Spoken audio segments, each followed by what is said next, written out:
Bom dia para quem é de bom dia, boa noite para quem é da boa noite, 93 para quem é de 93, paz profunda para quem é de paz profunda.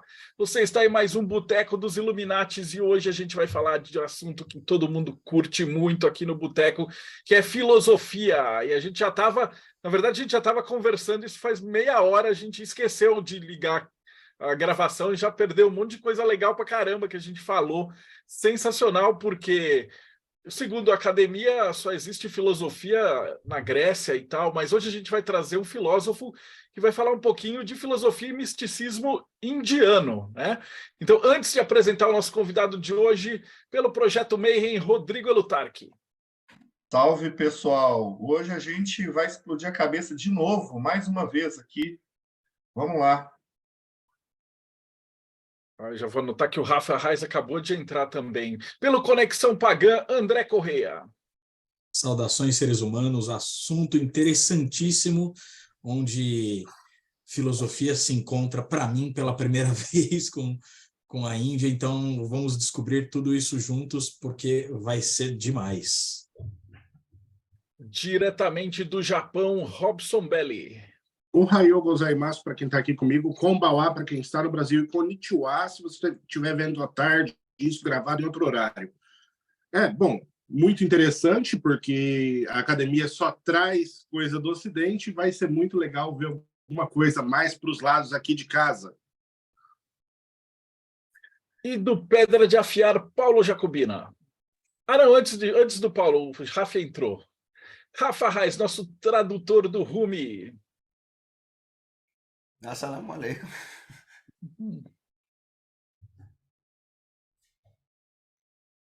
Então, vou falar. Paulo Jacobina. Salve, pessoal, tudo bem? Será que hoje a gente vai todo mundo encontrar Purusha? Mas vai para o Rafa, né? Depois eu apresento o nosso convidado, então. Já que o Rafa voltou. Oi, que me chamaram aqui, eu estou no celular, estou no meio de uma viagem, mas eu queria participar mesmo para conversar com o Guilherme. E, bom, eu sou o Ref, tenho um blog que chama Textos para Reflexão, e já traduzi Yogananda graças ao vídeo do Guilherme, me incentivou a isso, então vai ser muito bom participar daqui. E agora, voltando, o nosso convidado de hoje é o Guilherme Romano. Ele é filósofo graduado pela USP, possui formação em capacitação em Hatha Yoga pelo IEPY, em ética pela Associação Palas Atenas e em filosofia, cultura e pensamento na Índia Antiga e literatura sânscrita pela FLCH da USP. Ele é pós-graduado em gestão emocional nas organizações e mestrando em neurociências pelo Instituto de Educação e Pesquisa Albert Einstein. Ele possui 3 livros publicados e encontrou na meditação um meio eficiente de modificar nossos modos de ser, pensar e agir. Seja muito bem-vindo, Guilherme. Muito obrigado. Pô, Guilherme, minha primeira pergunta, como é a primeira vez que você está aqui, você vai vir muitas vezes, né? A gente já está estabelecido, né? Eu queria que você falasse um pouquinho da tua jornada, né? Então, porque aqui, como todos nós, menos o Robson, todo mundo estava criança, tá na igreja com hóstia e tal, o Robson fazia sacrifício para Satanás, já desde criancinha. E aí você estava na igreja e tal, e aí, de repente, está na Índia, Himalaia, fazendo meditação e tal, totalmente corrompido. Como é que foi isso? Eu já nasci corrompido, acho que eu posso falar assim. Eu não era de uma tradição cristã tradicional, né? E mesmo quando eu fazia parte dessa tradição, eu já não me sentia muito cristão. Eu nasci dentro do espiritismo, kardecista, mas dentro de um centro espírita que, ao mesmo tempo, era o maior centro espírita do mundo na época e tinha umas práticas diferentes que, né, tinha uma série de tratamentos que tinha um lado na Umbanda, embora eles vão dizer que não são Umbanda, então eles são uma Umbanda no armário, ou uma Umbanda no alguidar, se você preferir. Bom, eu tive toda essa introdução no universo religioso, fui na televisão falar disso quando era criança, E em concomitância com toda a minha experiência religiosa, que é um universo à parte, assim, das paradas que eu vivia, sempre houve um interesse muito grande por filosofia e por mitologia. E quando eu estudava mitologia, especialmente por conta desse livro aqui, o dos mitos. Não, aquele ali, no canto, branco. Esse daí. Esse livro eu alugava na biblioteca da minha escola quando eu tinha 8 anos. Quem gosta de mitologia é um excelente achado, você só vai achar em sebo. É o livro ilustrado dos mitos, do Neil Phillip. A sorte é que eu estou na biblioteca hoje, eu vou dando as referências e já mostrando. E ele tem uma série de lendas do mundo todo. E para o Guilherminho de 8 anos, eu via aqueles mitos hindus e aquelas ilustrações e eu ficava fascinado com aquilo. Tipo isso. E eu fui me aprofundando nesse tipo de estudo. Só que nessa época, como eu ainda estava no espiritismo, e depois fazendo uma transição para aquilo que se chama de universalismo, eu não vivia com profundidade a filosofia indiana.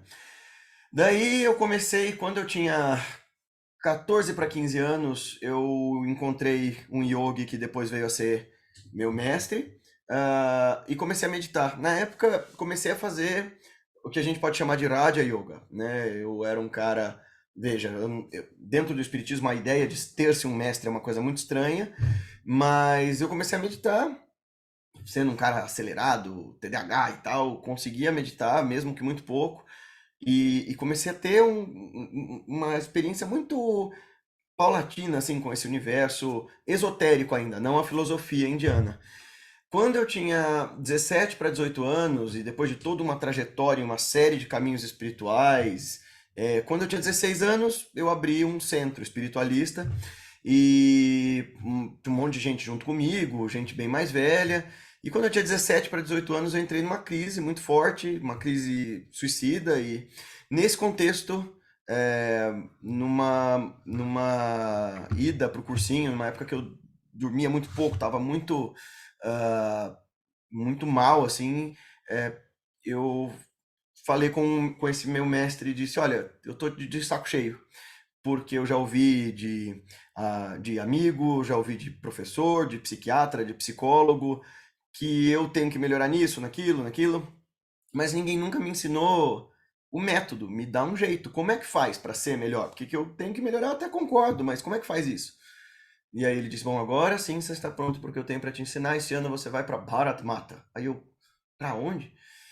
Para a Índia, né? E assim, na época eu estava bastante cético, inclusive. Então eu disse, bom, se você está dizendo, beleza, mas não sei como isso vai acontecer, né? Então, 15 dias depois, pessoas que eu nunca tinha visto me procuraram e financiaram a viagem para mim, num contexto bem diferente. E daí, bom, fui para a Índia e eu estava fazendo cursinho para fazer direito. E quando eu voltei, depois da viagem de um mês lá na Índia, eu comecei a escrever, disso nasceu o meu primeiro livro. E quando eu voltei, eu pensei, bom, não tem mais sentido eu fazer direito, eu preciso de alguma maneira transmitir as coisas todas que estão me sendo passadas. E eu gostava muito de filosofia, pensei que eu precisaria ter uma formação acadêmica, fui para filosofia, achando que era só por uma questão de titulação, mas o que eu recebi lá foi muito mais, além de todo o contato com o universo acadêmico e aprender a categorizar pensamento, estruturar pensamento de maneira formal. Eu conheci o universo acadêmico do estudo de indologia, que na USP, na época, era feito de um jeito meio às avessas. Então, estava até comentando na conversa antes da gente começar a gravar.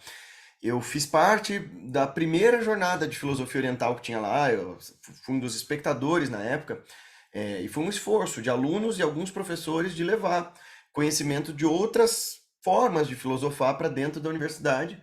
E ali eu conheci o pessoal do departamento de sânscrito, e aí acabei estudando com eles, né, com a Lilian e com o João Carlos, estudando no Instituto Paulista de Sânscrito, acabou, nem coloquei no currículo, mas aí acabei indo para a Índia várias vezes, indo para estudar alguns meses na Vivekananda Ramakrishna University, lá em Calcutá, e fazendo da Índia a minha vida. Então, assim, por um lado, eu me tornei um sadhaka, um praticante do yoga tradicional, do yoga como prática meditativa. Por outro, eu fui me aprofundando mais e mais no aspecto acadêmico do pensar indiano, do pensar das tradições que a gente pode chamar de darshanas, né, dos pontos de vista filosóficos que surgiram na Índia mais ou menos na mesma época, até antes do que o fenômeno que aconteceu na Grécia e também na Pérsia e tudo mais. Então, acho que isso foi uma boa resumida. Então, hoje em dia, basicamente, minha vida gira em torno tanto de praticar o aspecto técnico desse universo de conhecimentos, como também de fazer uma investigação mais acurada no sentido formal, academicista, de como é possível fazer filosofia fora do eixo ocidental, né? Vamos então para a minha primeira pergunta. Acredito que hoje vou ter que me controlar para não fazer tantas perguntas. Já que você trouxe a ideia da filosofia como um pensamento. Na verdade, a ideia errada que a gente tem, que a filosofia é um pensamento único e exclusivamente europeu, com sede na Grécia.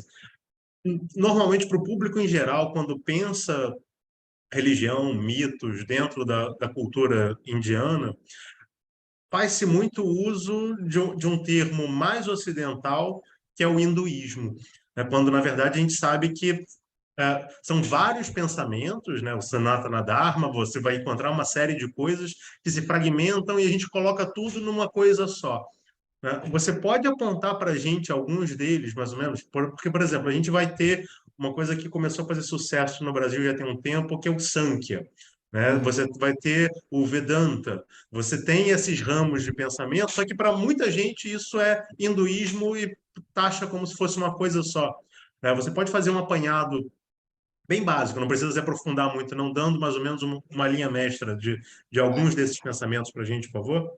Vamos fazer então uma linha histórica e aí clarificar um pouco isso de um jeito que fique fácil para todo mundo. Antes, como professor, não consigo resistir a indicar algo para dar mais base e subsídio para quem queira estudar. Então, eu acho que, embora um pouco desatualizada, a obra que vai te dar mais clareza para isso num primeiro momento e que está bem traduzida para o português é esse livro aqui, Filosofias da Índia, do Heinrich Zimmer. O professor Zimmer foi o orientador do Joseph Campbell. E o Campbell foi o compilador desse texto aqui. Não sei se vocês já leram esse livro ou já ouviram falar. Ele é bastante abrangente, assim. Ele é uma obra catalográfica que a gente fala. Outro livro legal para isso é Yoga, Imortalidade e Liberdade, do Mircea Eliade, outro mitólogo famoso. A tradição do yoga, do Georg Feuerstein, que é esse aqui. Eu troquei a capa porque a editora Pensamento fez uma capa horrorosa para esse livro. Parece um livro de autoajuda safado. mas o livro é bom. Editora Pensamento, vocês estão ouvindo isso? Essa capa é péssima. E aí a gente tem outras coisas. A gente tem algumas outras coisas em português, alguns ensaios, mas a maior parte dos bons materiais de filosofia indiana estão em inglês. Vamos agora fazer uma linha do tempo. Vamos tentar entender o que aconteceu na Índia e por que filosofia não é um fenômeno exclusivamente greco-romano, por assim dizer, ou europeu, ou eurocentrado, né? Primeiro porque filosofia, mesmo na Grécia, é produto de encontro, de contato e de intercâmbio cultural. A Grécia floresceu em filosofia porque ela estava ali num lugar estratégico, onde os povos da Europa, os povos do norte da África e os povos do Oriente Médio faziam comércio já, né? Os fenícios e os egípcios e os europeus, e essa troca desperta a curiosidade humana que produz a filosofia, que por categorias muito formais a gente pode chamar de pensar o pensamento. Filosofia é o ato de estruturar ideias, de criar conceitos, de pensar a existência.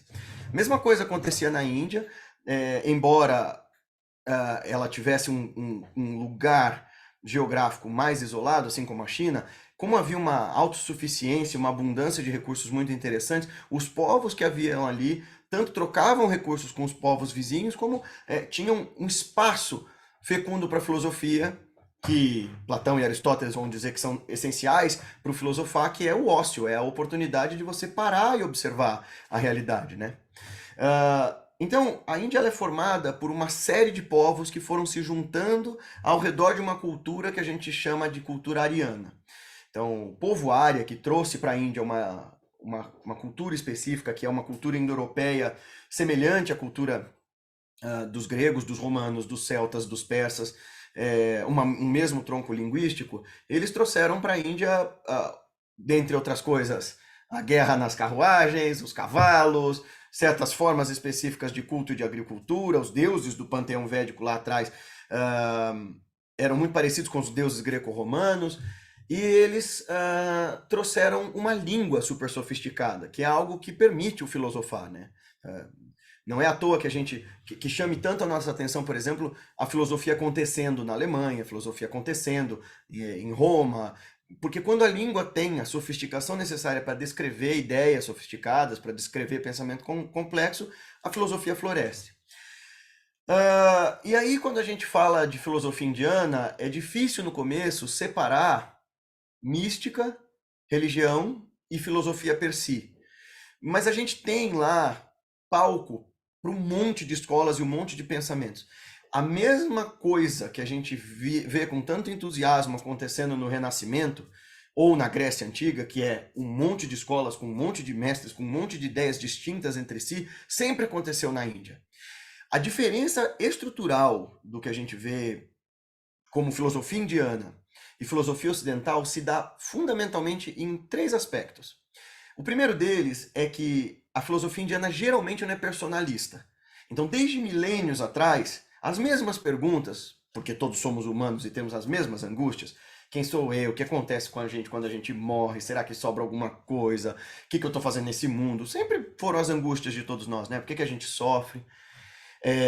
Então, uma das coisas é que ela não é personalista. Então, enquanto a gente tem no Ocidente essa preocupação de dizer, isso aqui é filosofia schopenhaueriana, porque é do Schopenhauer, isso aqui é nietzscheano, porque é do Nietzsche, a gente não está muito preocupado com isso na Índia. Tanto que você tem obras assinaladas pelo mesmo mestre durante um período de séculos. Então, ou esse cara viveu durante tempos extraordinários, tipo 5 séculos seguidos, ou havia um título dado às pessoas que continuavam essa escola, como é o caso do Shankaracharya, que até hoje você tem a continuidade dos Shankaracharyas na Índia, ou não se preocupava, e o que acontece de fato, até pouco tempo atrás na Índia, não se preocupava com quem é o cara que escreveu aquelas coisas, mas sim como é que essas ideias de fato afetam a nossa vida e podem transformar a nossa consciência.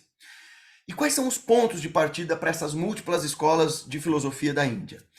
Bom, o ponto central de onde vão surgir algumas escolas, como você citou o Sankhya, é entender fundamentalmente o que é Drashtur, Darshana e Drishya. Ah, meu Deus, o que é isso? Darshana é ponto de vista. Drishya é aquilo que é visto e Drashtur é aquele que vê. Então, ora, qual é a relação fundamental entre esse tripé? Percepção, percipiente e perceptível. Ou visão, vidente e o visto. Ou o conhecimento, o conhecedor e o conhecido. O que é isso que eu chamo de eu e que experimenta esse mundo? O que é isso que eu chamo de mundo que eu experimento? E o que é esse poder que faz com que a gente interaja entre nós?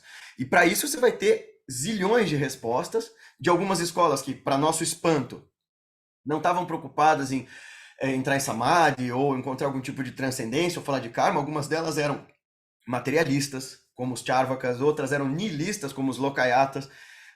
Algumas estavam preocupadas em estudar a matéria ou os átomos, como era o caso dos Vaisheshkins, ou estudar a lógica das coisas, como os Nyayins. Mas em torno de todas essas escolas giravam alguns pressupostos, dentre os quais o respeito à tradição mestre-discípulo, ou seja, a ideia de que o conhecimento ele não é uma produção do indivíduo, ele é o fruto de uma amálgama de coisas, da minha história, de quem me nutriu, de quem me criou, da língua que eu falo, do tempo em que eu vivo. Então, quem me transmitiu esse conhecimento também o recebeu de alguém antes, e respeitar essa tradição é importante, mesmo que eu discorde dos meus professores. O ato de meditar parece que é comum até mesmo para essas escolas meditativas. O lugar de onde você vai tirar essas conclusões vem dessa observação silenciosa do real. e a capacidade de ressignificar e atualizar, que é uma coisa muito comum nas escolas da Índia. Aí você só me pediu para falar de algumas dessas escolas.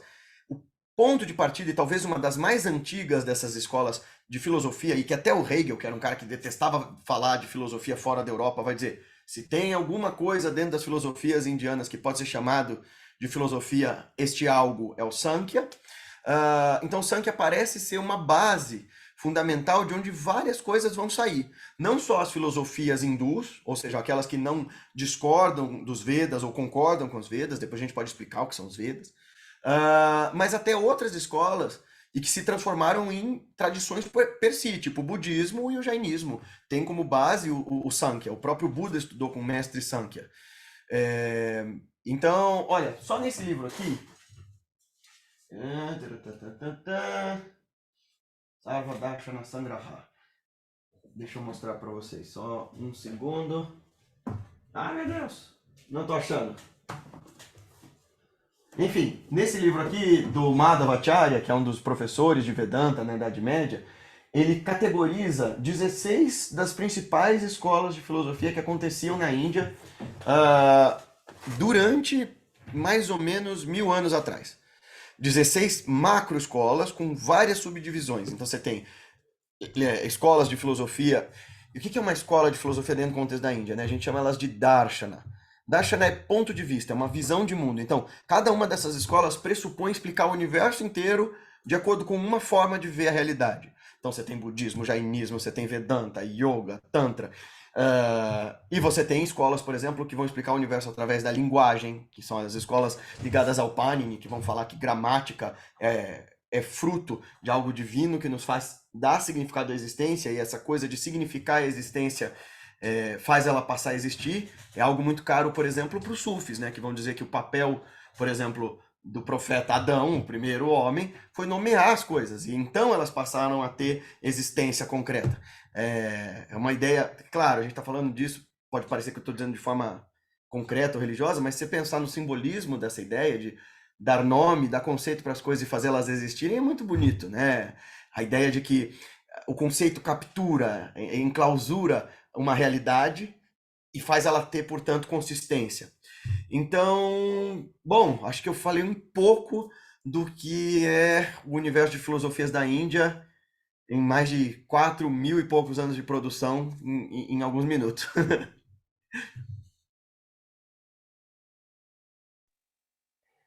Você tem algum comentário aí, Paulo? Posso seguir aqui? Olha, eu tenho vários comentários, mas deixa você falar primeiro, depois eu volto com algum deles. Bom, eu queria aproveitar essa oportunidade de estar falando com o Guilherme, que entende muito mais de Índia do que eu, filosofias e outras coisas. E uma vez eu li um livro chamado O Ardor, do Roberto Calasso, que é um italiano que é até meio obcecado pelo hinduísmo, de certa forma. Uhum. E ele fala do... Que bom que você gosta também, então eu já sei que eu posso confiar no livro. Então, você me corrige se eu estiver errado, mas pelo que ele fala ali, eu gosto muito do início, que ele fala do início dos Vedas, lá atrás, né? Muito antes de ter filosofias indianas, talvez. Eu achei uma coisa muito interessante, porque ele fala que os Vedas, no início mesmo, eles falavam só de descrições de rituais, e geralmente por um deus do fogo, acho que Agni, né? Que depois deixou de ter a preponderância que ele tinha. E eu acho que isso talvez seja o primeiro registro escrito de práticas xamânicas, que a gente está saindo de uma pré-história da humanidade, no xamanismo, por uma coisa mais organizada com linguagem. Eu queria que você comentasse isso, porque acho que é uma coisa muito interessante, pouca gente fala sobre isso, né? Então, acho que é um assunto interessante. Toca aí. Estava até procurando aqui. Eu vou fazer até um parênteses também. Explica para o pessoal que está escutando o que é um Veda. Vamos lá. Então, vamos entender, vamos voltar então na história, né? A Índia, como a gente conhece, porque os indianos vão dizer para vocês que os Vedas têm 10.000 anos, os Vedas têm 5.000 anos. A gente, na verdade, não sabe, e academicamente falando, a gente acha isso um exagero. O que a gente sabe é que o negócio é muito antigo, né? De fato, ali onde hoje é a Anatólia, ali no centro da Ásia, né? Onde você tem a Anatólia, Turquia, Irã, surgiu essa civilização indo-europeia. Tem muita pesquisa sobre quem foram esses indo-europeus. Eu tenho um amigo que acabou de defender o doutorado dele sobre isso. Seria legal, inclusive, trazê-lo qualquer hora, o Edgar Biqueles. Ele é muito legal para falar de linguagem, desse parentesco comum, né? Que coisa louca, que celtas, gregos, romanos, persas e indianos tenham todos um mesmo parentesco. Parece que a gente está dando vida ao mito da Torre de Babel, né? Mas esses povos, eles tinham algumas coisas em comum, dentre as quais enterrar os mortos de uma certa maneira com os seus pertences e fazer certos ritos que a gente encontra arqueologicamente um mesmo tipo de registro. Um culto à guerra e ao uso dos cavalos nessas guerras.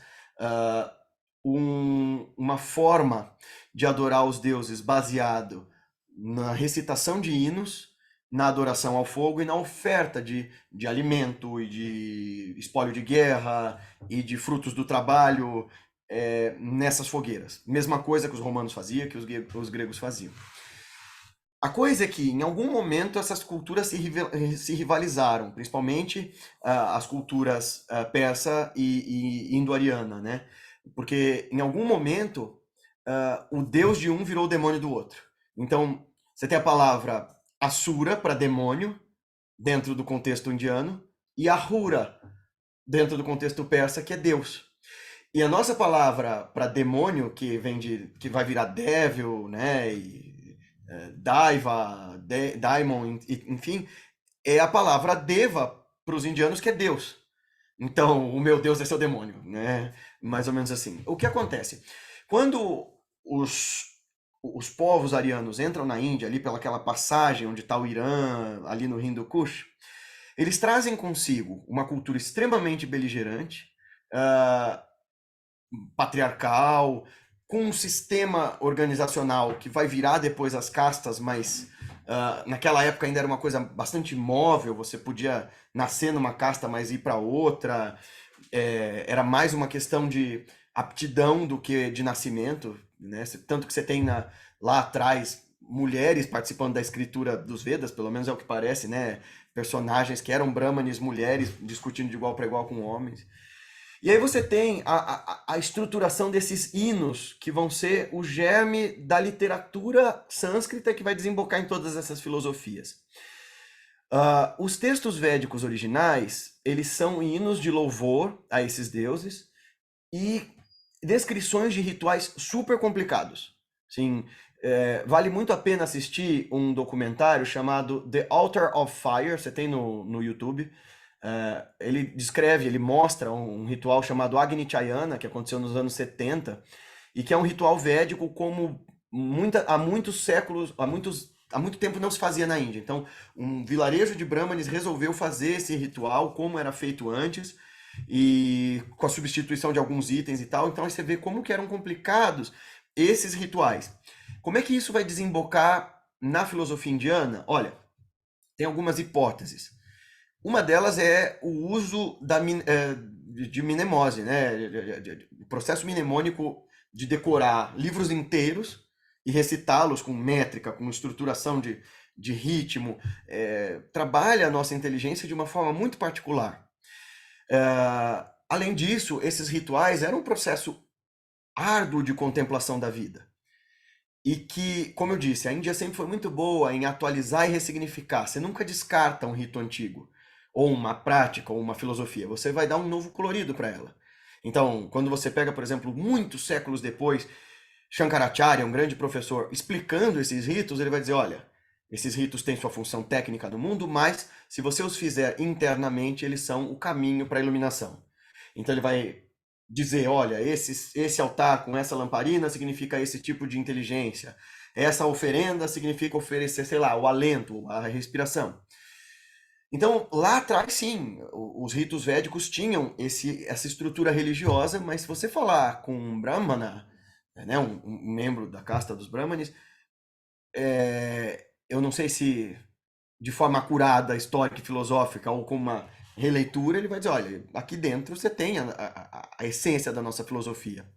É o que, por exemplo, vai dizer um dos meus acharyas, um dos meus gurus, Staneshwar Timalsina, que é professor na Universidade de San Diego, ele é um acadêmico, mas ele é um Brahmani, é um praticante do Tantra não dual, e ele vai dizer, ó, tudo que veio no Tantra depois tá contido dentro do Veda mais antigo, dentro dessa estrutura de rituais e tal. O que são os Vedas, então?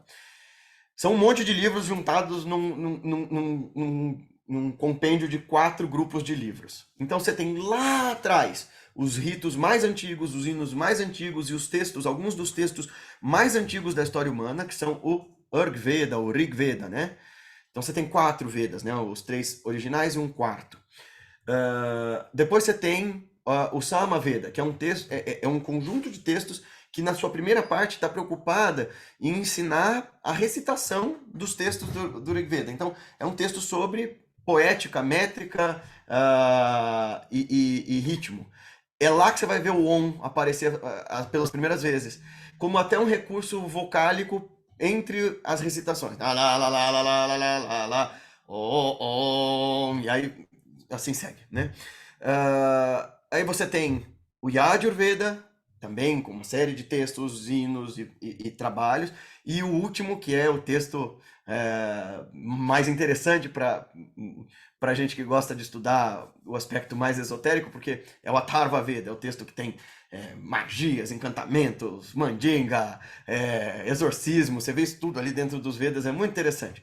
Cada um desses 4 Vedas tem uma porção de textos distintos. Então você tem o Veda dentro do Veda, né, que são os hinos de louvor e tal. Você tem as Brahmanas, né, que são esses hinos litúrgicos. As Aranyakas, que são as revelações da floresta, né? A Aranya é a floresta. Então são as pré-Upanishads. E aí você tem a porção final de todos esses Vedas, que a gente chama de Upanishads, que são os textos mais recentes, que a gente pode, num anacronismo perigoso, chamar de o Novo Testamento dos Vedas, e é lá, nessa parte das Upanishads, que estão dentro desses 4 Vedas, que você vê mais consistentemente as primeiras especulações sobre o que é a natureza da consciência, quem somos nós, como é que você obtém libertação do sofrimento, yoga, por assim dizer, e tudo mais. E aí esses Vedas vão ser a base para o que depois vai vir a ser o hinduísmo.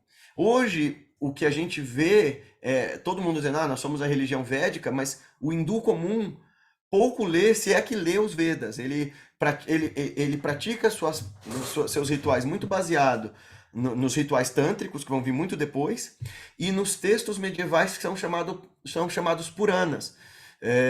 Porque nos Vedas, esses deuses que vão tomar esse lugar de super importância no hinduísmo comum hoje, como Brahma, Vishnu, Shiva, Lakshmi, Sarasvati, Ganesha, eles nem aparecem. O que aparece nos Vedas é Vishnu como um deus secundário, Brahma como Hiranyagarbha, né, o deus criador, e Shiva é Rudra, um deus da floresta, um deus que parece um pouco o Pan dos gregos, né, que é um deus terrível, que causa pânico em quem o encontra e tal. E esses deuses vão sendo ressignificados. Como Cernunnos. E essa história do Cernunnos, André, vale a pena a gente falar, porque há quem ligue Cernunnos com Pashupati. Mas isso é anterior aos Vedas. E Agni? Agni continua... Então, você vê que engraçado. Nos Vedas, Raf, os deuses principais são Indra, como o senhor dos deuses, o deus dos céus, dos trovões e tal, parecido com Zeus.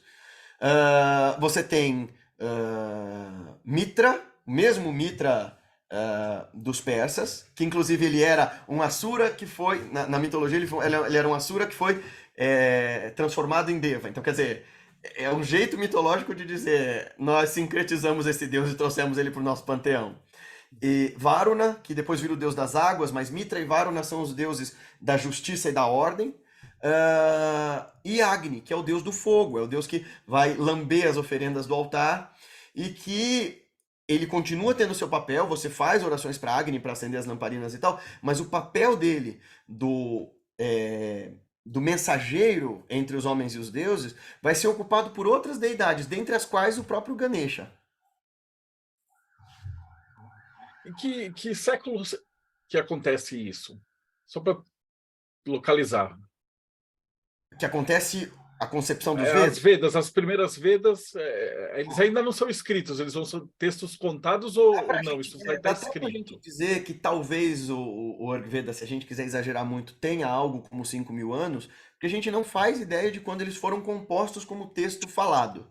Durante muitos séculos havia essa preocupação de decorar esses textos entre os clãs, entre os diversos clãs, e depois de muito tempo, mais ou menos 3.500 anos atrás, né, então 1.500 antes de Cristo, é que eles vão sendo compilados de forma organizada, assim. Então a gente pode dizer que pelo menos eles têm uns 4.000 anos, se não mais, se não mais. Os hindus vão dizer, não, eles são eternos, inclusive, mas tem 5.000 anos. Veja, eu como iniciado dentro das tradições e tal, respeito esse posicionamento sobre a eternidade do texto, eu tenho uma opinião sobre isso, mas eu não acho que academicamente dê para sustentar esse tipo de informação assim. Como é que você se sente, tipo, trafegando nesses dois mundos? Porque a gente já entrevistou vários professores e acadêmicos e filósofos, que aí dentro você tem a questão da encarnação, a questão de várias práticas espirituais que são simplesmente ignoradas na academia, né? Como é que é transitar nesses dois mundos? Eu acho muito engraçado, até porque, por exemplo, o Alexis Sanderson, não sei se vocês já ouviram falar dele, né? Existe uma escola de filosofia indiana que é o chamado Shivaísmo da Caxemira, que é uma das coisas mais sofisticadas que o ser humano já produziu em termos de pensamento que eu já vi na minha vida, assim.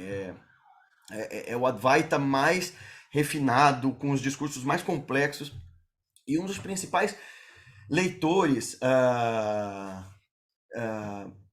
e tradutores desses textos é o Alexis Sanderson, que durante muito tempo dizia que não acreditava em nada daquilo. E depois ele começou a dizer que, porque né, você acaba sendo permeado por esse negócio, que não há nada mais brilhante que ele tenha visto em termos de pensamento humano do que os textos do Abhinavagupta, que é esse grande mestre, esse grande iluminado dessa escola. E depois ele disse para um aluno dele, o Christopher Wallace, que ele não teve como praticar, porque se ele praticasse, ele não teria tido tempo de ler e de traduzir o que ele traduziu. E meio que é verdade, porque quando você se dedica às práticas, boa parte da sua vida é tomada por isso. No entanto, eu sou meio avesso à ideia que a gente aqui no Ocidente faz muito cara de que dá para você separar teoria e prática, porque nesse universo de conhecimentos, teoria e prática são uma mesma realidade. Existem práticas mais sutis e práticas mais densas. Práticas que você faz com o corpo, práticas que você faz com a respiração, práticas que você faz com o seu intelecto, práticas que você faz com a sua intuição, né? Então, tudo a gente chama de upaya, de meio hábil para você desvelar a verdade, ou criar um novo modo de enxergar a realidade, ou habilitar-se a ter novos órgãos de percepção de ver as coisas. Eu acho interessante porque eu brinco que é como você, quando você diz assim, não, eu só estudo filosofia indiana de forma teórica, ou eu só estudo mística de forma teórica, né? Vou estudar sufismo só por apreciação teórica, coisa que para qualquer sufi é impossível, para qualquer yogi é impossível, porque é como você ser um eunuco de harém, né? Assim, você vê todo mundo fazendo, você sabe todas as posições, você entende de todo o Kama Sutra lá do harém, mas você não sabe fazer, você não consegue fazer. Então, qual é o sentido de você entender tanta teoria? É como tentar ser um derviche, mas não ir dançar, né? Não tem como aprender a dançar e a sensação por livro só, né? Aliás, é isso, né? Derviche e sufi são termos sinônimos, né? A gente tem como derviche só os mevlev, né? Que são os que giram, mas na verdade derviche é qualquer buscador dentro do caminho sufi. E sim, não dá para você aprender sufismo pelos livros, embora você possa se informar muito. Mesma coisa acontece dentro das tradições místicas, de qualquer caminho. A verdade é que qualquer mística precisa necessariamente da transmissão de um professor. É a forma segura e metodologicamente estruturada para isso ser feito. E é engraçado que a academia olhe com desdém para isso, porque eles fazem a mesma coisa sem admitir. Ora, se não existe um orientador para guiar o orientando, ele não faz tese. E dentro da metodologia da mística, você supõe que você tem que seguir um determinado método e realizar essa experiência sob orientação de alguém que já percorreu mais caminho que você, E assim como a ciência empírica, você vai chegar ao mesmo resultado, não importa quantas vezes você faça. Isso, na verdade, foi o que me encantou com essa coisa toda quando eu estava na minha crise, né? Porque eu falei pro meu mestre, tô cansado tal de todo mundo me dizer o que eu tenho que fazer, e ninguém me dá método. Ele disse, agora eu te ensino yoga. Eu falei, tá, deixa eu testar essa bodega e uau, mudou minha vida, eu mudei de carreira, mudei de perspectiva de mundo, porque esse negócio funciona, ué. E é justamente nisso, né? É interessante essa crítica que você fez, porque além de você seguir o seu orientador, você também segue a historiografia que vem ali dentro disso, né? Mas a minha pergunta é resgatando uma coisa que você comentou lá no início da sua explanação sobre a complexidade do idioma em si, né? Você vai trazer o idioma, e você citou o caso da Grécia e o caso daquilo que a gente chama hoje em dia como Índia, né?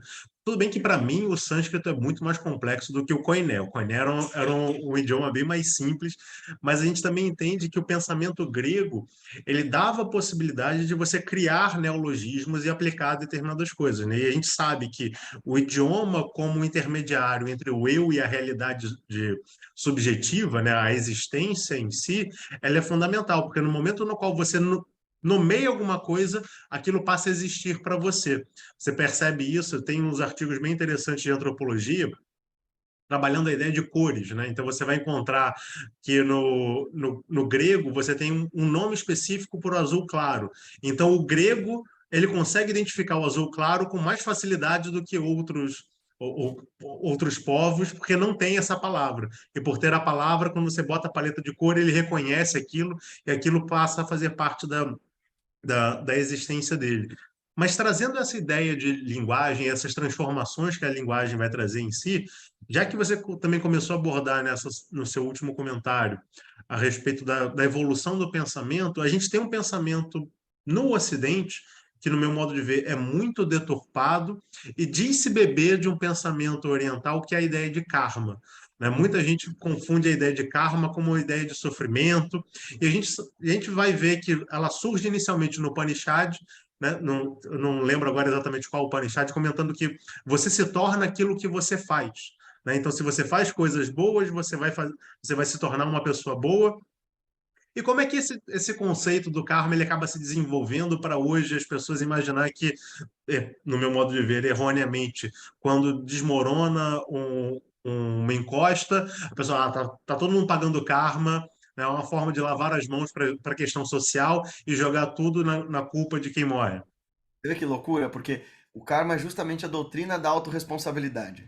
É o ponto de Ah, inflexão cósmico no qual vai dizer assim, meu nego, se coça aí, porque tudo que acontece com você, em algum lugar do cosmos, é responsabilidade sua.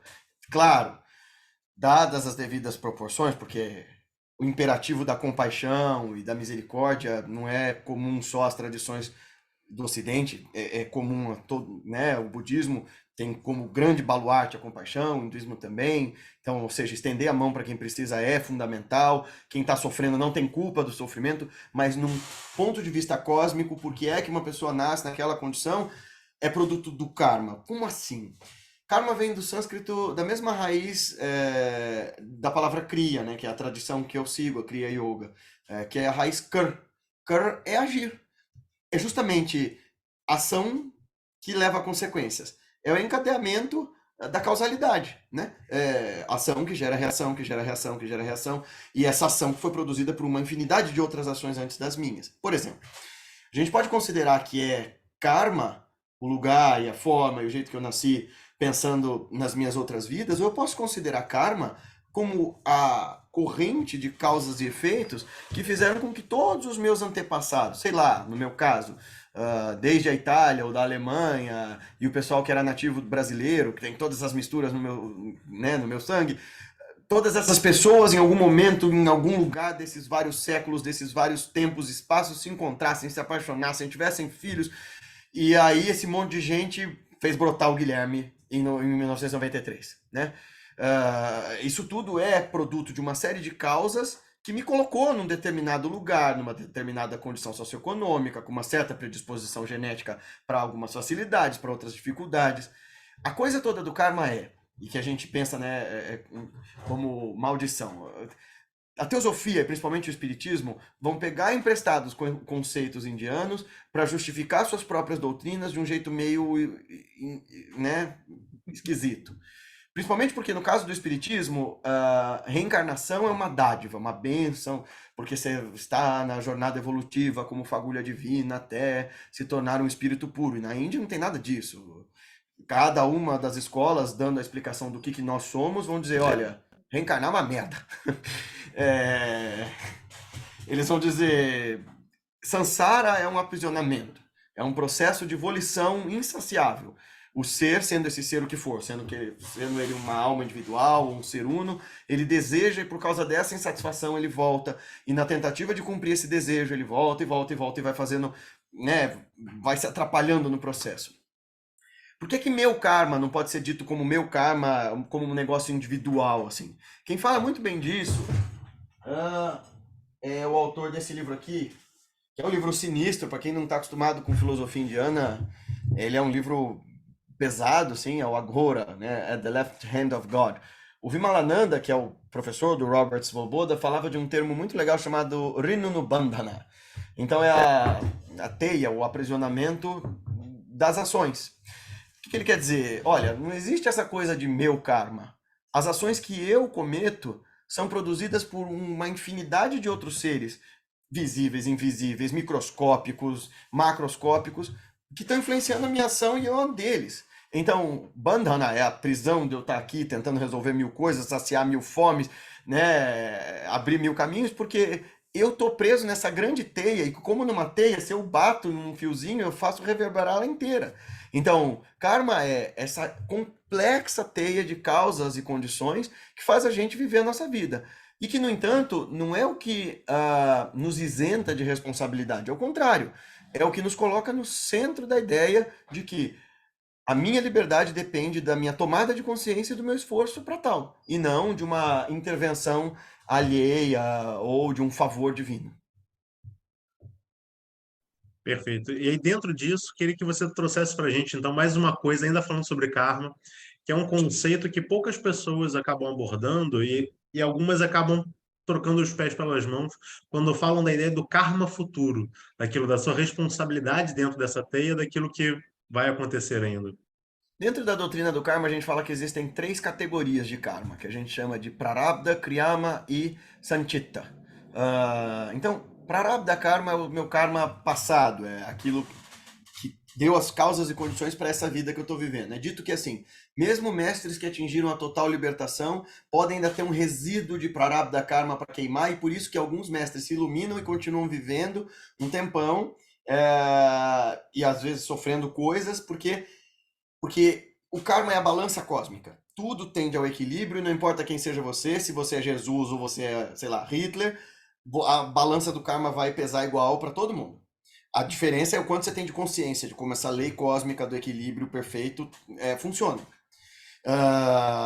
E aí, o prarabdha karma, por exemplo, vai fazer com que, sei lá, eu estou ficando calvo, por exemplo, é a minha condição genética.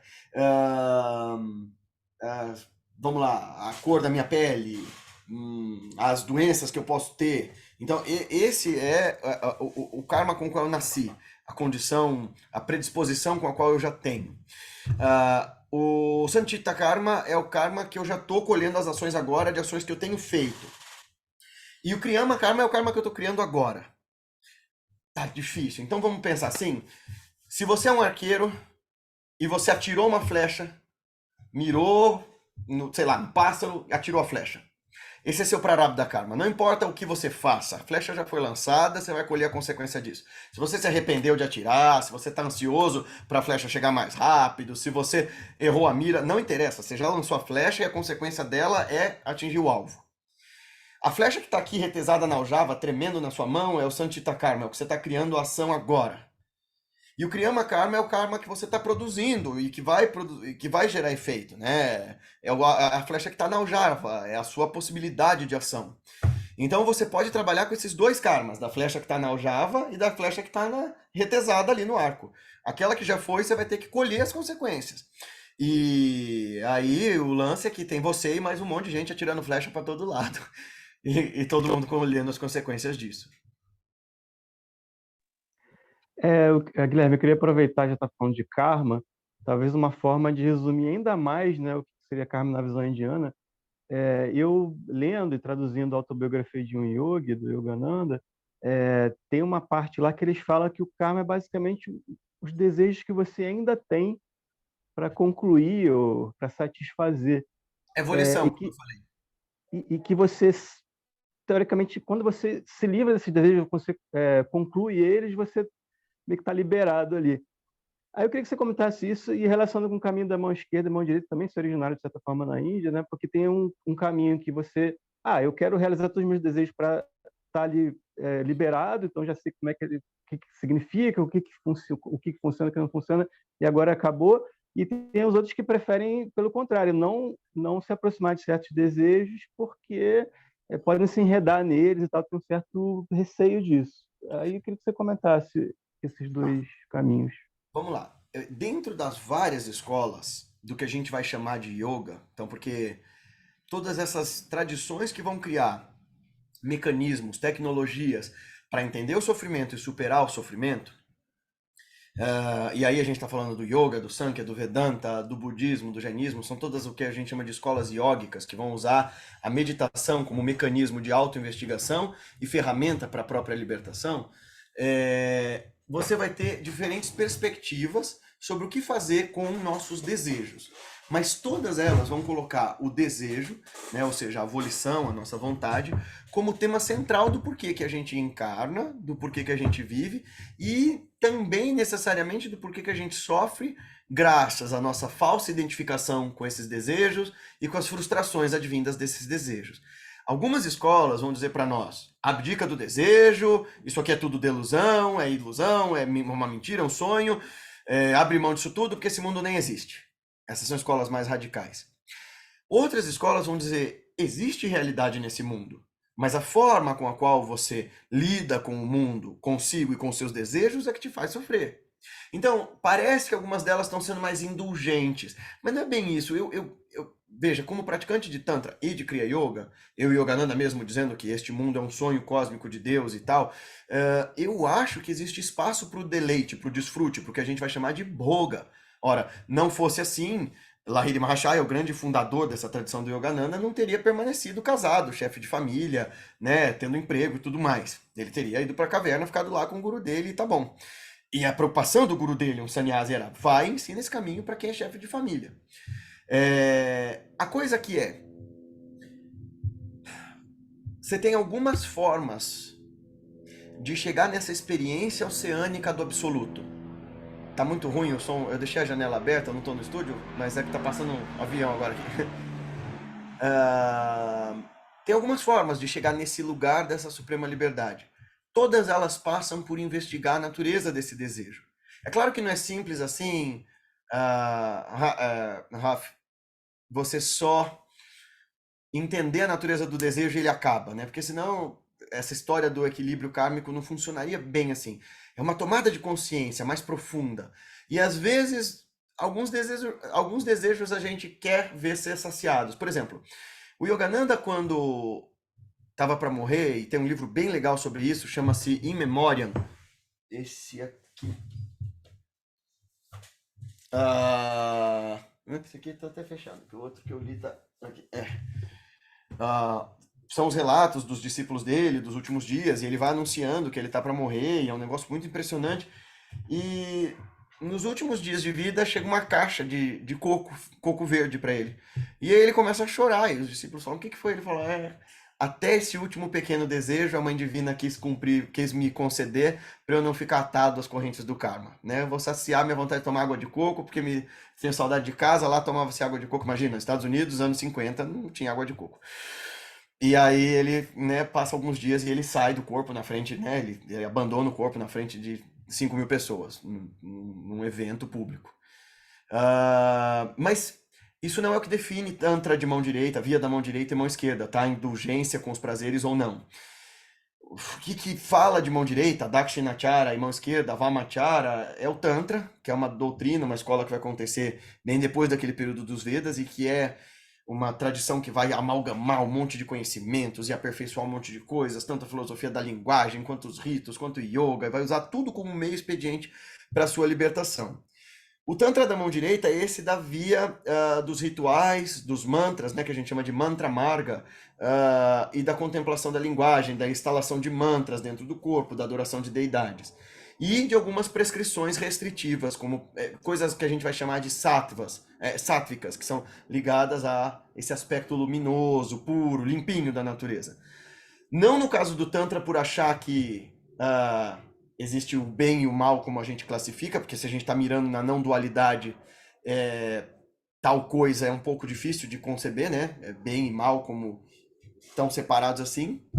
Mas você coloca ênfase nesse aspecto puro porque a sua mente tem maior claridade, menos apego e, portanto, menos sofrimento para poder fazer as práticas se ela estiver nesse lugar de maior pureza. Outras vias, que são as vias de mão esquerda, vão usar desses elementos considerados impuros, principalmente nos Vedas, como mecanismo de contemplação. Por exemplo, uma das práticas que é considerada de via de mão esquerda, que é o Panchamakara, que são cinco M's, né? Que são em sânscrito, mas é o consumo de carne, o consumo de peixe, a bebida alcoólica, grãos tostados e o sexo. 5 coisas que os Vedas vão ter uma série de restrições e que dentro do Tantra da mão esquerda, dadas as devidas condições e ensinamentos, vão ser usados como mecanismo de ritual para obter a libertação. E aí o Tantra de mão esquerda também vai trabalhar com esses aspectos que a gente chama de agora, né? De você chegar nessa visão de não se aterrorizar mais com as coisas. Então tem toda essa iconografia de deuses com faces terríveis, dos yogis meditando nos crematórios, né? Nos shamashans. Porque se tudo é o divino manifesto, eu quero chegar nessa experiência do absoluto pela contramão. Então, se os meus apegos me causam sofrimento, eu quero encontrá-los todos de frente. Tudo aquilo que me causa repulsa, tudo aquilo que me causa nojo, eu vou usar o defrontamento dessas coisas, ou a apreciação e a ritualização dessas coisas como mecanismo para me libertar.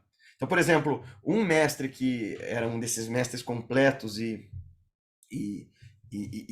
faróis para um novo tipo de prática no seu tempo era Sri Ramakrishna, né?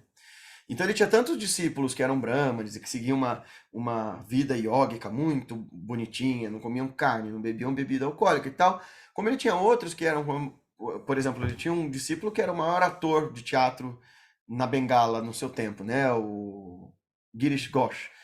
E o Girish Ghosh era um cara considerado boêmio e tal, e um dia, quando ele foi visitar Ramakrishna, os caras falaram assim, pô, mas você vem aqui visitar o mestre todo zoado depois de uma noite de bebedeira. E o mestre brigou com quem estava chamando a atenção do cara. Falou, não enche o saco dele. Vem aqui, Girish, meu filho. Dá a mão para ele e falou assim, a partir de hoje, toda vez que você for beber, você vai fazer uma oração à Mãe Divina, à Mãe Kali, e vai dizer para ela que você oferece essa bebida para ela. Tá bom? Beija a testa do cara, o cara começa a chorar e tal. E o Girish começa a fazer isso. Com o tempo, ele perde a vontade de beber. Mas ele começa primeiro a ritualizar o ato de beber. Então, ele muda a lógica da relação dele com o vício, por exemplo.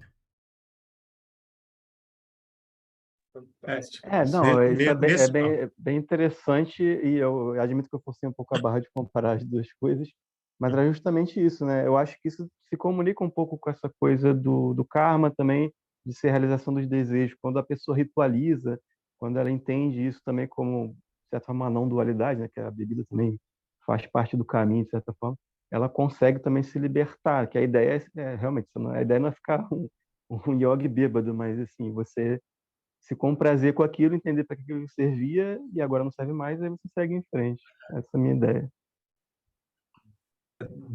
Dentro disso que você trouxe, dessa ideia de você ritualizar as coisas, né? O Yogananda mesmo, ele tem uma frase que ele vai comentar num dos livros que foram lançados com comentários dele ao Bhagavad Gita, né?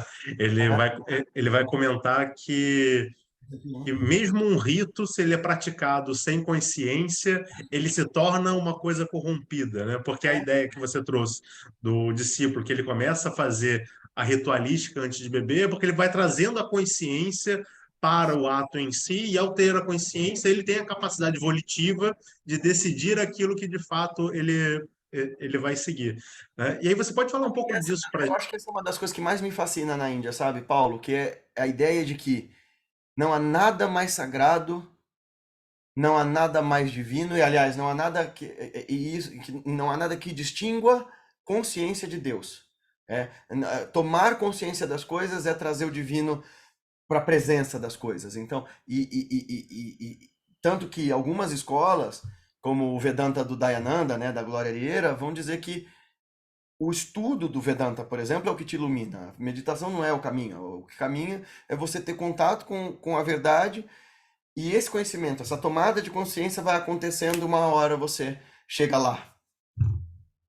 É justamente isso. E aí trazer também, já que você trouxe essa coisa de trazer para o presente, né? No Ramayana a gente tem um personagem muito peculiar que o Rama encontra, que ele adora contar causos, né? Ele vai contando as historinhas dele lá, e ele conta a história que ele estava uma vez com os pés em cima de uma estátua de uma divindade, passa um sacerdote e acha um absurdo, é uma falta de respeito, e ele faz um desafio com o sacerdote e diz: quero ver você colocar o meu pé num lugar onde não seja a cabeça da divindade, né? É toda vez que ele vai tirar, o sacerdote tira o pé do personagem e leva para um lugar, aparece uma estátua da divindade, mostrando de fato que a divindade está em tudo.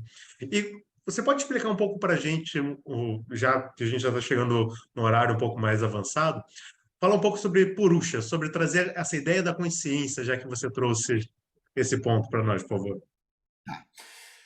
Purusha, dentro do Sankhya e do Yoga do Patanjali, é como a gente designa o ser nuclear, né? A mônada, se você preferir. O professor Zimmer chama Purusha de mônada por conta do Leibniz, né? Que é esse filósofo alemão que vai chamar a alma singular de mônada. Mas Purusha é a consciência pura, nesse sistema dual em que você separa Prakriti, a manifestação.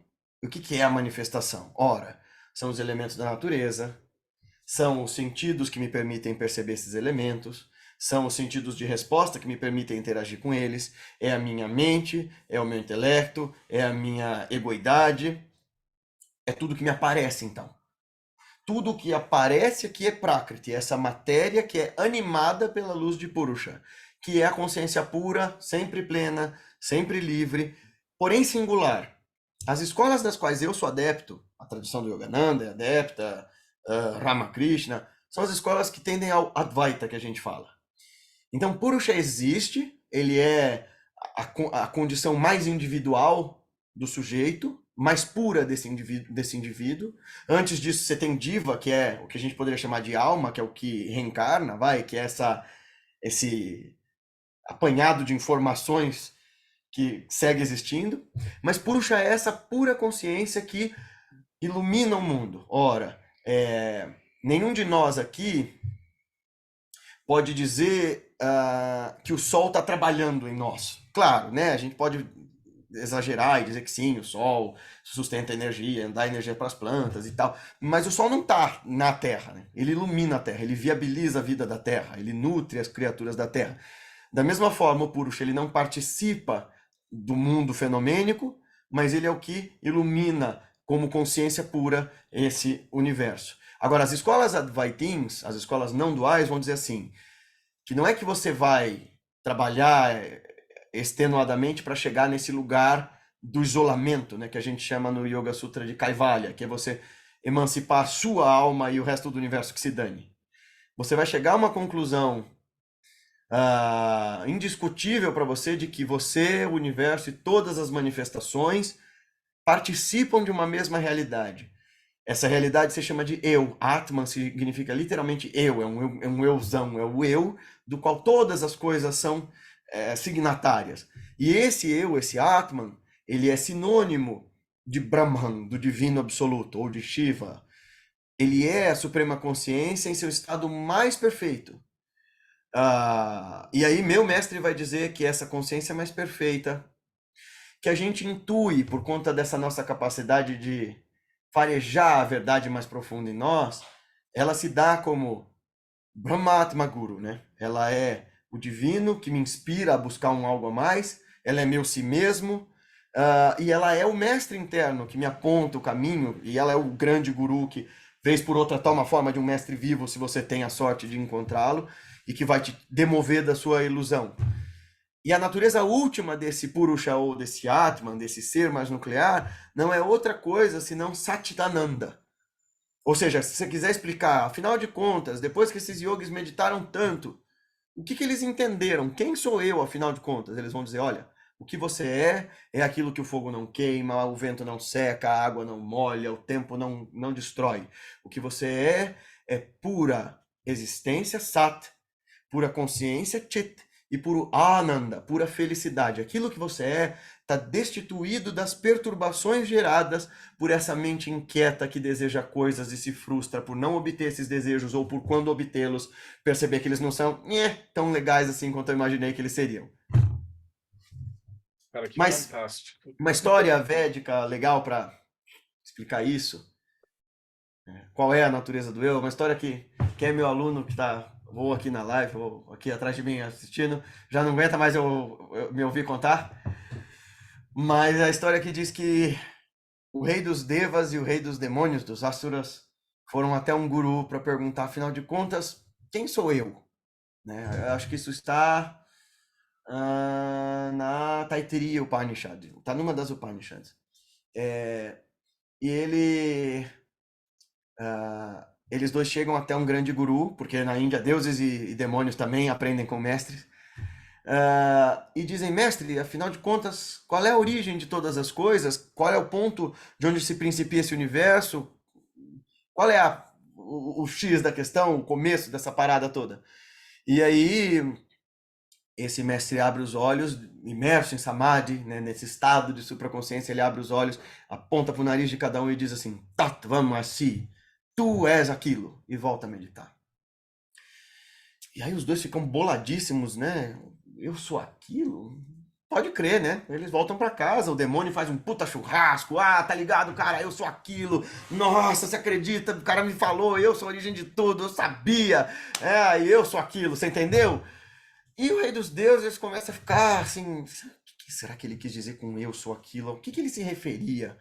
Talvez a festa no reino dos deuses fosse mais insossa, né? Sei lá, o pessoal tomasse misoshiro, então a festa durou menos tempo, ele teve mais tempo para pensar, meu Deus, o que será que ele quis dizer com eu sou aquilo? Ele volta lá e fala, mestre, quando o senhor disse eu sou aquilo, o senhor estava falando do meu corpo, desse stula sharira?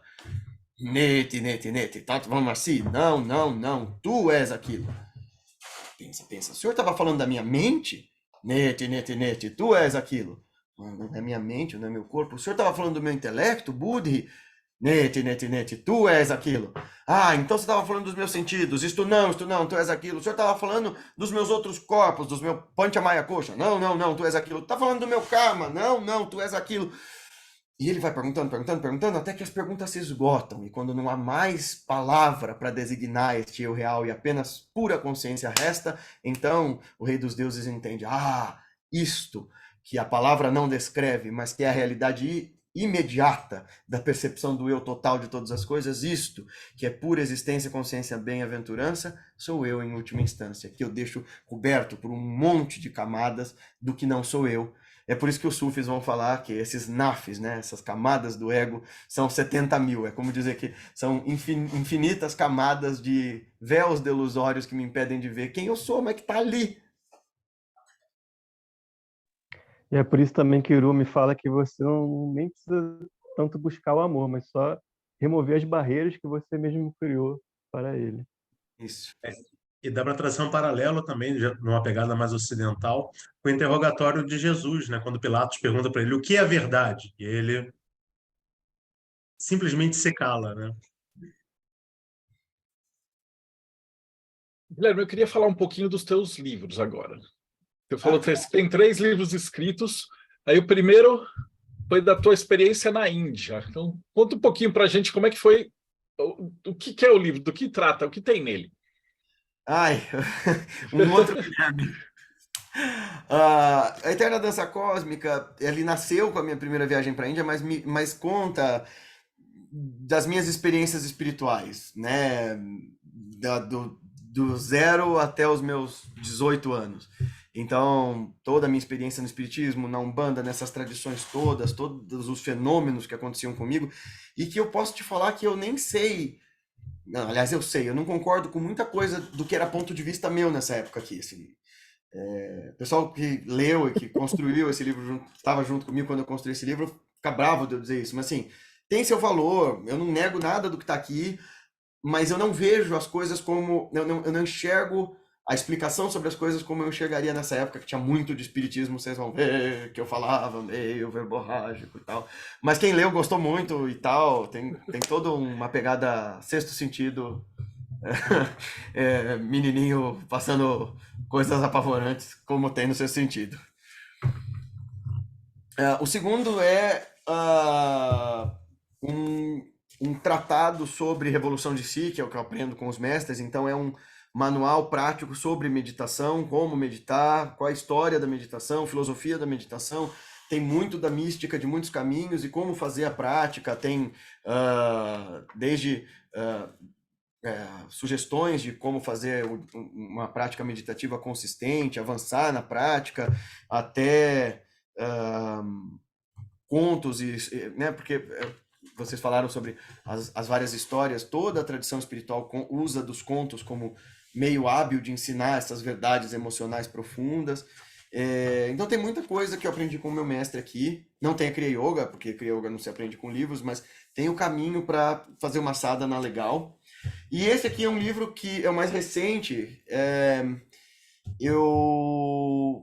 Começou como uma inspiração em 2015, quando eu comecei a imaginar, depois das várias viagens, quando comecei a viajar mais para a Índia, fiquei imaginando como seria encontrar alguém como Lahiri Mahashaya, que era um chefe de família, na Índia de hoje, sabe, assim, num rolê aleatório. E aí eu comecei a pensar, puxa, como é que eu explico todas essas escolas de filosofia que eu dei uma pincelada agora para vocês, sem ser chato, né? E aí eu criei um romance com um personagem cético, que nem eu, teimoso, que nem eu, mas que não sou eu. Então a galera vive pensando que o Daniel do livro sou eu, porque eu empresto muito a minha voz teimosa e insuportável para ele. Teve até um amigo esses dias que tem um evento no livro que acontece, ele falou assim, eu quase fui te dar um abraço por causa dessa história, e agora que eu tô descobrindo que você não é ele. Mas assim, ele percorre a Índia como um jovem cético, empresário e tal, e vai encontrando várias escolas, vários mestres, principalmente pelas cidades pelas quais eu passei até a escrita desse livro, ou as principais cidades que eu tinha passado até então. E aí eu falo de budismo, falo de hinduísmo, eu falo de mestres contemporâneos, sem falar dos seus nomes, vocês vão ver, tem gurus famosos que eu mostro como que é o trabalho e a abordagem com eles e tal, e o que você vai encontrar em cada uma dessas cidades. E claro, né, os ensinamentos dos mestres desse livro são uma forma de eu colocar de um jeito soft os ensinamentos que eu recebi do meu mestre, dos meus outros professores, e mostrar o caminho, né, assim, de um jeito aberto para quem queira conhecer a Índia. É uma viagem pela Índia. Oh, maravilhoso. Eu vou pegar para quem estiver assistindo, os links vão estar aqui embaixo, se o pessoal quiser achar. E aí a pergunta mais importante, né? Como é que a gente te acha? O que você tem feito? Como é que a gente pode aprofundar mais nesse Claro. mundo? Bom, você pode assistir meus vídeos no YouTube, eu tenho vídeos toda semana lá no canal, chama Guilherme Romano. No meu Instagram eu também publico coisas toda hora, respondo perguntas nas caixinhas que me fazem toda hora sobre meditação, sadhana, dharma, filosofia da consciência e tal. Eu dou palestras sempre que me chamam, ou entrevistas sempre que me chamam. Eu faço palestras, cursos, workshops, retiros. Vai ter um retiro agora acho que quando essa entrevista sair já vai ter saído, mas vai ser agora em junho, finalzinho de junho lá em Nazaré Uniluz. Eu faço as viagens peregrinatórias para a Índia todo ano. Agora em janeiro, inclusive, vai ser diferente, né? Então, agora em janeiro nós vamos fazer um curso lá, um curso apostilado, certificado, chamado Atma Sadhana. Então a gente vai percorrer vários lugares e ler textos específicos das tradições de cada um desses lugares e ensinar práticas meditativas específicas de cada um desses lugares. Então a gente vai estudar budismo em Dharamsala, tantrismo em Morena, Gwalior e Khajuraho, Vedanta Yoga em Varanasi e Rishikesh, em Haridwar também, vão visitar os lugares em que viveram Ananda Maimá, Lahiri Mahashaya, Trailanga Swami. E aí, quem quiser ir conosco na viagem toda, a gente vai para Caxemira, para Srinagar, para estudar Shivaísmo da Caxemira em loco, e visitar onde viveu Swami Lakshmanju e esses outros mestres.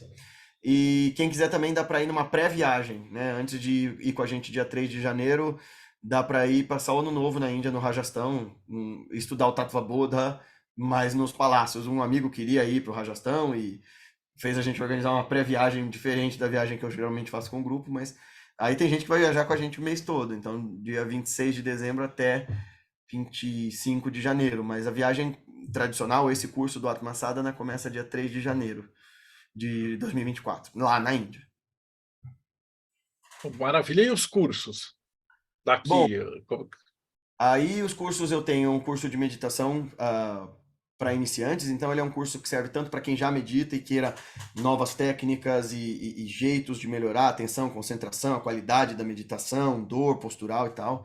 Para quem nunca meditou e para quem queira recomeçar a meditar, que é a jornada da meditação, que está na Kebook. A gente vai ter de novo o curso de introdução às filosofias da Índia, vai sair de novo esse ano, cursos de pranayama e outros materiais que a gente passa para prática meditativa. A gente vai ter outros retiros ao longo desse ano também, que são os cursos presenciais. E aos domingos, aqui no Instituto Revolução de Si, que é o lugar que a gente fundou, que amigos em comum, inclusive, participam, né? A gente tem aula aos domingos, de manhã, então é o curso de Raja Yoga e a Revolução de Si, que é onde a gente pratica a meditação, yoga e o estudo dos textos. E é a partir desse curso que quem queira, por exemplo, fazer práticas mais profundas com a gente, até como a Kriya Yoga ou outras práticas que a gente tem aqui, é participando desse curso que a gente verifica se existe, né, afinidade entre eu e os alunos e eu, enfim. E tem também às quartas à noite práticas de meditação gratuitas aqui no Instituto, dado por outros professores que a gente treinou. Então, quem quer meditar aqui com a gente de quarta-feira à noite, de forma online, de qualquer lugar do mundo, você pode. E essas informações todas dá para conseguir pelo nosso Instagram, pelo Instagram do Instituto Revolução de Si, pelo meu Instagram, pelo nosso WhatsApp e tudo mais. Ok, eu vou colocar os links aqui. E, puta, Guilherme, foi um prazer te ouvir. Claro, você vai vir de novo, porque a gente nem arranhou isso, né? Isso é uma coisa maravilhosa. E antes dos outros falarem, a gente fala assim, a gente adora quando vem um convidado que, quando ele está falando, os olhos brilham. Tá? Tipo, a pessoa ama o que faz. Eu acho que é o que dá prazer para a gente continuar com esse programa de entrevistar as pessoas. Tá, deixa eu ler. André Corrêa, considerações finais. O bom de ser o primeiro a falar é porque eu sei que todo mundo vai falar mais ou menos a mesma coisa. Uma puta aula fantástica, incrível, de verdade, cara. Eu que sou um ignorante no assunto, ouvi você falando, você foi falando, citando livros, eu já fui colocando, entrando na Amazon, colocando no carrinho, já fui fazendo, né, buscando algumas referências para sair desse limbo que eu tô desses assuntos, e ouvir você falar é de uma riqueza incrível. Eu espero ter você aqui no Mayhem muito mais vezes para falar muito mais. Ouvir você falar, como o Marcelo disse, assim, é muito bom, porque você vai fundo, você vai esmiuçando cada cantinho da sala do assunto, e isso é fantástico, cara, fantástico. Obrigado mesmo pela generosidade, pela partilha. Espero ver você mais vezes. E se você quer ouvir também sobre bruxaria e paganismo, a Conexão Pagã está todas as segundas-feiras no YouTube, youtube.com/Conexão Pagã, ou no Instagram, @Conexão Pagã. Você encontra comigo e com a Vanessa explorando também esses becos esquisitos que o paganismo e a bruxaria traz para a gente. Beijo para vocês, até mais. Robson Belli, considerações.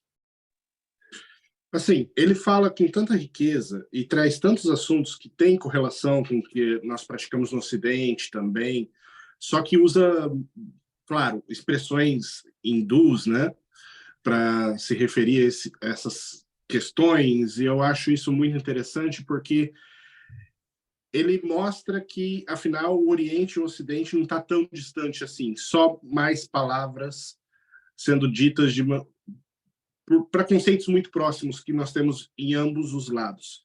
Eu achei muito interessante, principalmente o que tange ao esotérico, que ele falou.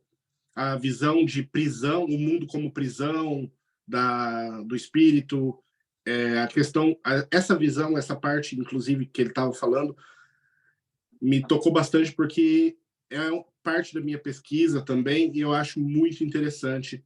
Ele trouxe visões assim sensacionais, espero que ele retorne para falar mais sobre Tantra, sobre o lado esotérico também. Muito obrigado, Guilherme. Realmente, eu espero que você retorne. Quem quiser conhecer um pouquinho mais de Enochiano, enochiano.com.br. Quase todo mundo é bem-vindo. Nós temos grupo de discussão aberto 24 horas. Tem o pessoal do Brasil falando com o pessoal quando é de dia aí, e tem o pessoal do Japão falando quando é de noite no Brasil. Então, estamos funcionando todos os dias e horas. O único problema é que, além de todo mundo ser bem-vindo, nós praticamos banimento todo dia. Então, sejam quase bem-vindos. Rafa Arraes, suas considerações. Uma das traduções para o termo entusiasmo é ter os deuses adentro, né? E acho que a gente percebe que quando o Guilherme fala sobre esses assuntos que ele está dominando cada vez mais, ele fala com os deuses adentro, né? Que é o brilho no olhar que a gente gosta aqui. Então, muito obrigado, Guilherme, por estar ainda, como o Robson falou, unindo Ocidente e Oriente, né? Que foi o que o Yogananda tentou fazer também. Você está continuando o trabalho dele e está sendo muito bem sucedido. Inclusive, para quem for visitar o canal do Guilherme, não deixe de ver os vídeos que ele grava em loco, né? Lá na própria Índia, que são sensacionais. E para quem gostou do que eu falei aqui, do que eu perguntei aqui, principalmente, eu sou o cara que escreve um blog, texto para reflexão, mas já traduzi o maior livro que eu já li na vida, que é o Bhagavad Gita, uma parte do Mahabharata, da versão inglesa do Sir Edwin Arnold, e traduzi a autobiografia de um yogi do Yogananda, que atualmente é o e-book mais barato. Antes era o único, né? Agora tem outro lá, mas é o e-book mais barato na Amazon, e eu ajudo a divulgar o Yogananda, que é um livro muito melhor do que eu imaginava, e graças a um vídeo do Guilherme falando sobre ele, eu me interessei de ler e de traduzir. Então, muito obrigado. Você traduziu a Editio Princeps, né? A primeira versão? Eu tive que traduzir com muito cuidado a versão que está no projeto Gutenberg, que não tem o último capítulo, não tem nenhuma nota da SRF, porque eu não posso usar material... A primeira edição dele, eu acho que é muito interessante. Há uns anos tinha essa edição pela... eu atropelando aqui, mas enfim, tinha essa edição pela Lotus do Saber e era muito legal comparar as duas versões, que são bem diferentes até. Eu posso, assim, modéstia à parte, eu posso falar que a tradução em si, eu não acho que é nem muito melhor, nem muito pior da que tem pela SRF. Lógico que não vai ter o último capítulo, nem as notas. Agora, os poemas, porque como eu sou poeta, né, os poemas eu posso falar que eu acho a minha tradução mais fidedigna. Então, vocês podem... Leiam as duas e comparem aí, se vocês se interessarem, porque o meu e-book é baratinho. Inclusive, a gente já bateu no RAF uns 2 ou 3 entrevistas sobre a arte de traduzir poemas de outras línguas, que é também uma discussão sensacional, inclusive com aspectos esotéricos e de emoção, né? Como é que você traduz, principalmente para gente como eu, que só sabe traduzir, tipo, mão com pão, é o melhor que eu consigo fazer no poesia. Eu tenho uma admiração muito grande por filósofos e poetas. Por falar em filosofia, Paulo Jacobira, considerações finais. Bem, elogiar o Guilherme é chover no molhado, né? Porque aquilo que todos os nossos colegas já comentaram, parabéns pelo trabalho, parabéns pela pessoa que você demonstra ser, parabéns por buscar essa transmissão de ensinamentos para todos aqueles que estão ao seu redor. Volte mais vezes, a gente ainda tem muito o que conversar, afinal de contas, a gente só começou a pincelar algumas coisas aqui que você pode falar. E fazendo um resumo, né, dentro daquilo que o Guilherme trouxe, a gente vai trazer muito a ideia de você vivenciar aquilo que você acredita, você aprender a conjugar aquilo que você pensa com aquilo que você sente, com aquilo que você faz. E aquilo que nós chamamos no Pedra de Afiar de prática filosófica. Está saindo um livro pela Diamond falando sobre isso, para te ajudar a ter essa epistemologia do pensamento esotérico, mas da vida em si. E se você gosta desse tipo de assunto, você gosta de colocar aquilo que você aprende na sua vida, dá uma olhada no nosso canal no YouTube, youtube.com/Pedra de Afiar.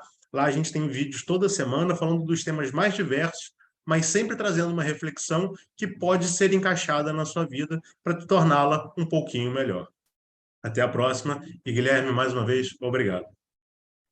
Rodrigo Lutarque, suas considerações finais. Olha, sentei e assisti uma aula fantástico. Como disse o Paulo, chovendo molhado. Já estou seguindo ele aqui, o canal, no Instagram, já estou procurando saber os cursos dele, os livros que estão no Kindle. Eu fiquei fascinado. E o motivo de eu estar aqui no Mayhem é para assistir essas aulas maravilhosas com esse pessoal que está aí apaixonado pelo que faz. Entra aqui no catarse.me/TDC e você vai poder participar dessas gravações das futuras. Você vai ter acesso aos grupos, onde tem um pessoal bacana que vai ajudar. Você também vai poder ajudar no Infância Azul. É Infância Azul, não é, Marcelo? É isso. Infância Azul. Onde faz uma caridade, você vai ter acesso a isso aqui, ó, que eu gostaria muito de ver o Guilherme escrever aqui. O Guilherme, essa revista a gente começou em 2018, né? Porque tinha muita gente que era de academia também. E aí eu publicava e fazia referência, mas só escrevia em blog, né? Então, como você vai ver, tem o Conexão, o Raf, o Pedra de Afiar. A gente tem aqui também o Morte Súbita, tem o pessoal do Babylon, galera de Telema. Às vezes tem o Ulisses também, da maçonaria. Então, às vezes, quando fica a casa cheia, chega a ter 10 pessoas para entrevistar. E cada um escrevia para vários pontos, e a gente entrevistava muita gente. E o pessoal, às vezes, fazia um trabalho, e aí você tinha que referenciar, estava lá, www.blogspot.net. A gente falou, pô, vamos fazer uma revista que a gente tem o ISBN, a gente publica bonitinho, e aí entra de referência. E aí a gente fez um financiamento recorrente pelo Catarse, onde as pessoas pagam a cada mês, e aí de 3 em 3 meses a gente junta os textos e publica numa forma que preserva isso, né? Para não ficar só em um formato digital, que infelizmente não tem muito valor, né? Na academia tem que ser tudo publicado, né? Então, essa foi a ideia. Guilherme, eu só tenho que te agradecer, foi maravilhoso. Queria ter suas considerações finais.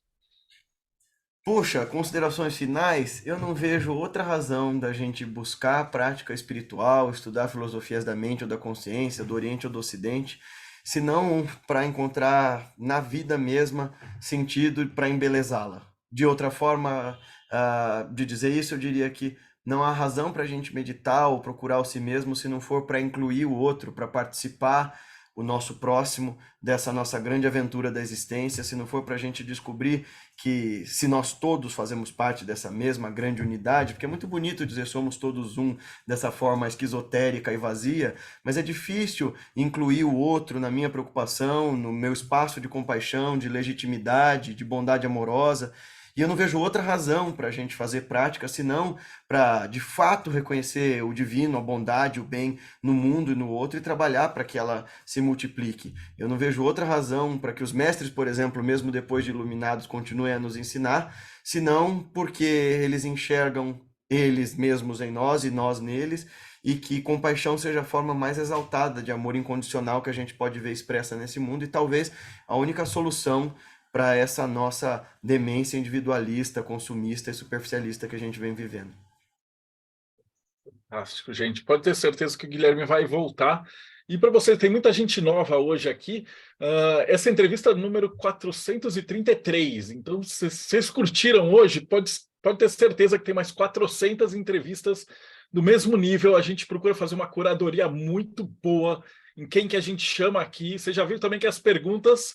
Se o cara que vier aqui não for bom, o cara vai chorar, porque a gente também não perdoa. E se você curtiu hoje, você vai se apaixonar pelo canal. Aí a gente tem dividido, então a gente tem de filosofia, de maçonaria, rosacrucianismo, alquimia, hermetismo, umbanda, quimbanda, o que vocês imaginarem, a gente está chamando os melhores para entrevistar. Então segue o canal, dá o like, ativa o sininho, porque o YouTube ele gosta de divulgar vídeo de 10 minutos com gente dançando. Então, as conversas profundas de 1h30 de filosofia e tal, a gente depende aí do boca a boca, então ajuda a gente. E a gente se vê aí no próximo Boteco dos Illuminati.